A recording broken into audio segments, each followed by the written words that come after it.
جب مجھے حاکم وقت کا حکم آ گیا تو میں دریاؤں کے رخ موڑ دوں گا،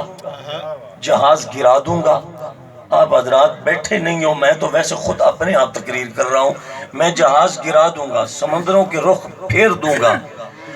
جب اسرائیل میں اتنی طاقت ہے کہ وہ بادشاہوں کے دروازے پھاڑ دیتا ہے اور روحیں نکال لیتا ہے، بڑے بڑے جگیرداروں کو کوٹھیوں سے کچی قبر میں ڈال دیتا ہے، وہ کہتا ہے میری طاقت ہے، خدا کی قسم ہے کسی دروازے پہ اجازت نہیں لیتا، مگر میں حدیث پاک آپ کو دکھا سکتا ہوں، حضور کے در پہ ہاتھ باندھ کے کھڑا ہو کے پہلے پوچھتا ہے پھر اندر جاتا، پہلے اجازت لیتا پھر اندر جاتا۔ یا رسول اللہ صلی اللہ علیہ وسلم، بڑی مہربانی حافظ صاحب، یہ بھی ہمارے مولوی صاحب ہیں جنہوں نے نعرہ لگایا، ہمارے اپنے بندے ہیں، چلو یہ بھی ہمارے مولوی صاحب ہیں، یہ ہمارے مولوی صاحب بھی ہیں جو نعرے لگا رہے ہیں، آپ کو ہم تکلیف نہیں دیں گے،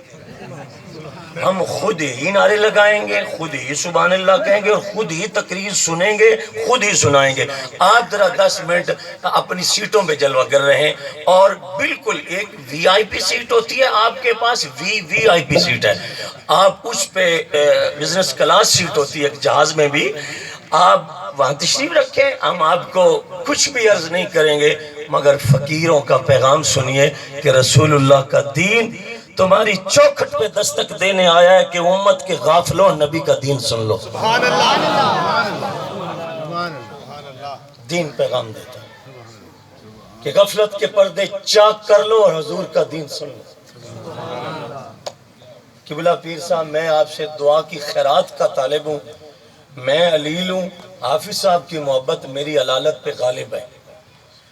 اور بڑے مرید ہوں گے، سالکاباد شریف کے ہزاروں لاکھوں مرید ہیں اس درگاہ کے۔ حافظ صاحب کی جو اپنے شیخ سے محبت ہے، میں سمجھتا ہوں، میں نہ تو کسی کی جھوٹی تعریفیں کرتا ہوں، نہ ہمیں ضرورت ہے، جو ان کی اپنے شیخ سے عقیدت ہے، وہ ایک عجیب سی کیفیت ہے ان کی، اپنے شیخ کا جب نام لیتے ہیں تو حافظ صاحب کی ایک عجیب کیفیت ہوتی ہے۔ لوگ ہم سے کہتے رہتے ہیں کہ تم سنی بریلوی ہو اور بدعتی ہو،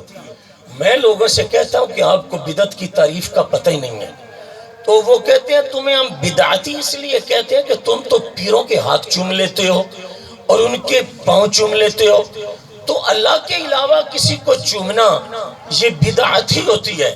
تو میں نے کہا آپ حج کرنے کبھی گئے ہو؟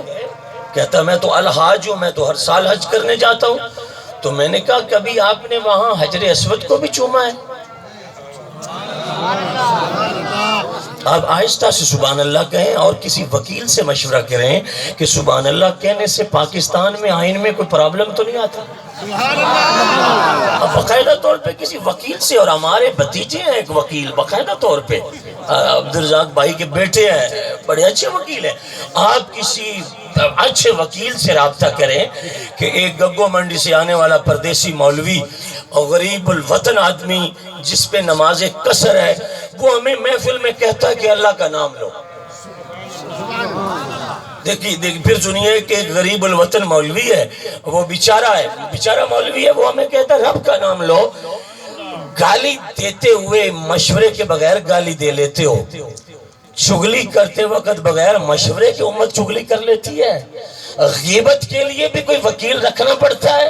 بغیر مشورے کے سارا دن امت غیبت کرتی ہے۔ قیامت کس کو کہتے ہو کہ رب کا نام لینے والے سے ہم پہلے منتیں کرتے ہیں کہ اس کا رب کا نام لے لو جس نے ہمیں گنگا نہیں بنایا، زبان عطا فرمائی۔ اس خدائے رب لم یزل کا نام پکارنے سے بھی ہم پہلے قوم کی منتیں کرتے ہیں، اور آپ کی نزاکتیں اٹھا رہا ہوں میں، آپ کی نزاکتیں میرے سینے پہ اتر رہی ہیں اور میں محسوس کر رہا ہوں۔